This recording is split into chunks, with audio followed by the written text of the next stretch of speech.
Film کا آغاز ایک دیہی علاقے سے ہوتا ہے جہاں دیپک اور اس کا خاندان غربت میں زندگی گزار رہے ہوتے ہیں۔ اس کے والد کسان ہیں جنہیں مقامی جاگیردار کے کارندے زمین نہ دینے پر مار ڈالتے ہیں۔ دیپک غصے میں آ کر 2 کارندوں کو قتل کرتا ہے۔ وہ فرار ہوتا ہے اور شہر میں پناہ لیتا ہے۔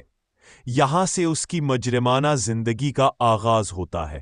شہر میں وہ ایک مقامی گینگ کا حصہ بن جاتا ہے۔ جلد ہی وہ اپنی سمجھداری، طاقت اور بے خوفی سے آگے بڑھتا ہے۔ دیپک مالک کے نام سے مشہور ہو جاتا ہے۔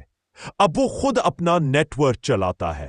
سیاستدان، تھانے دار اور مقامی گینگ سب اس سے ڈرتے ہیں۔ شالنی سے شادی ہوتی ہے۔ وہ دیپک کو سیدھی راہ پر لانے کی کوشش کرتی ہے لیکن کامیاب نہیں ہو پاتی۔ ایک ایماندار پولیس افسر ایس پی پربھو داس کا انٹری ہوتا ہے جو مالک کے پیچھے لگ جاتا ہے۔ دونوں کے درمیان زبردست مقابلہ ہوتا ہے۔ دیپک کا ایک قریبی ساتھی اسے دھوکا دیتا ہے اور دشمن گینگ سے مل کر اس پر حملہ کرواتا ہے۔ ایک خونی تصادم میں مالک کے کئی لوگ مارے جاتے ہیں۔ شالنی بھی شدید زخمی ہوتی ہے۔ آخری جنگ میں وہ خون میں لت پت زخمی ہو جاتا ہے لیکن پھر بھی پولیس والوں سے آخری سانس تک لڑتا ہے۔